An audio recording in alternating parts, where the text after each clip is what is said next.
Hello and welcome to another edition of Speed Skating Deconstructed, What Makes a Skater Great. Today a focus on two great skaters and two very different skates. We're going to focus on the difference between fixed blade and klap skate, and this is a great, stark, good example of the differences. Basically, with the klap, especially in the distances, this holds less for sprinting on the straightaways, but with the klap, a skater can be much freer and get much more rest. It's about the setup, not the push.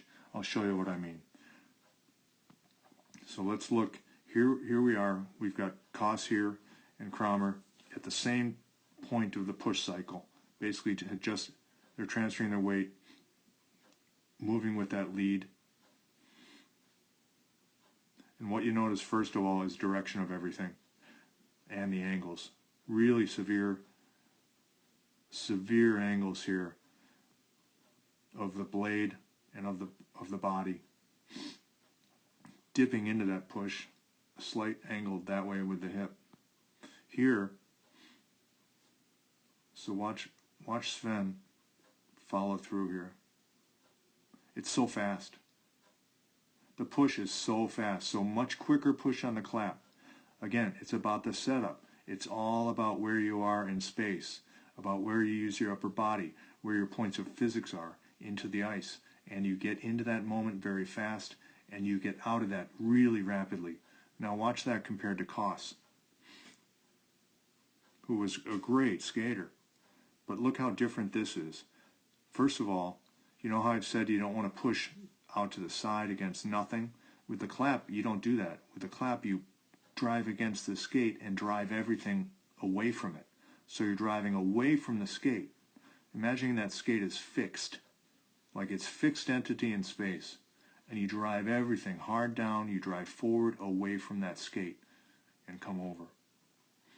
And you abandon that push early. You just get out of there. Get the hell out of there.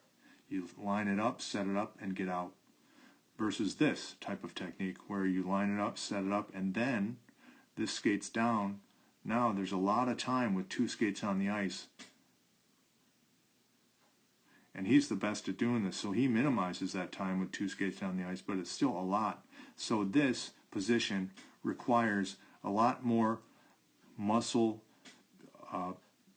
ability to absorb and use lactate in real time versus this.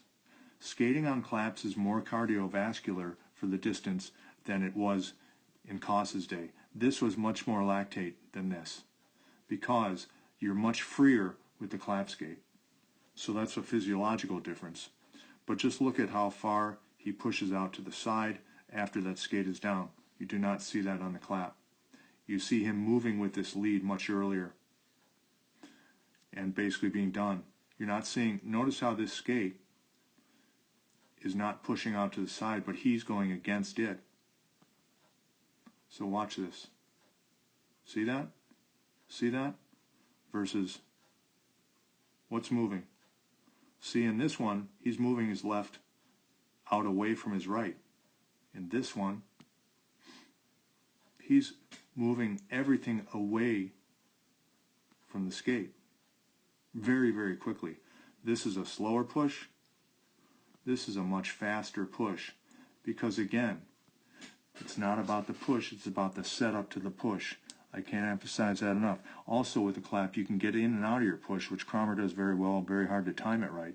But once you get the timing right, a straightaway is basically a rest phase for a distance skater. Again, it's much different for a sprinter.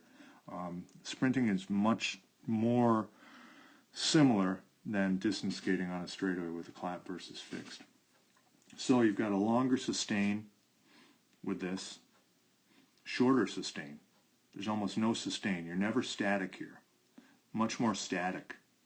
Static, you have to really be able to withstand lactate here. So that's one difference. Higher lactate load. This is much more controlled. You can see it's just really kind of all contained under him.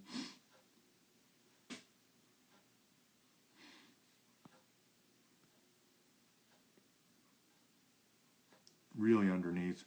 This is much wider. He's using much more of the track here.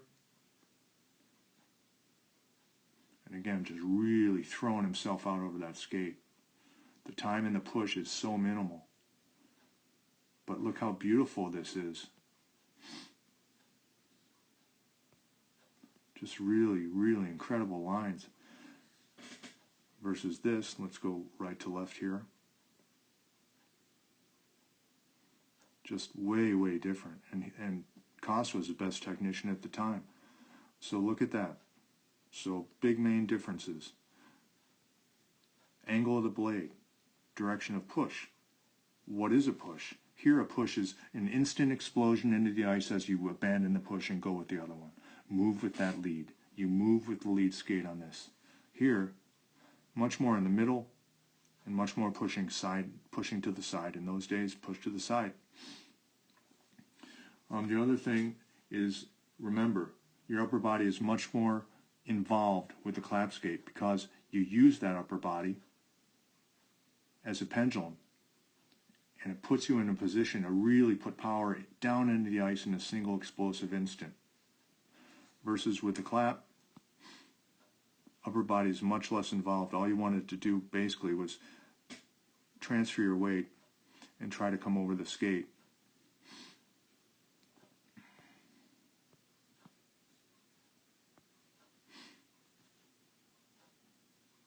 And it was much more controlled and much more under you.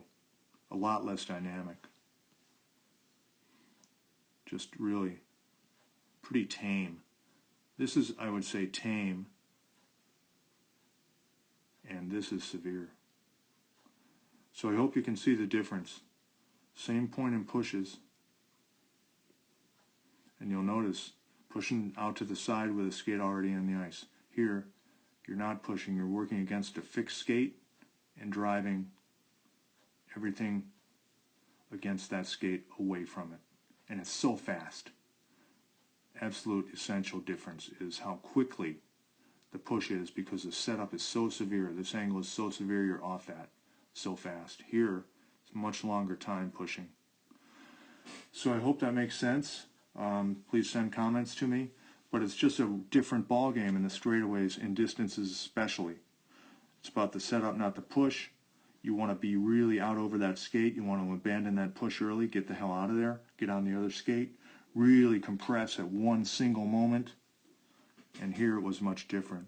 Longer drawn out push, more static, more lactate. So I hope that helps. Comments, questions, please leave them. And I look forward to seeing you in the next episode. I'm going to analyze the klap versus fixed blade in the corner. Thanks for watching.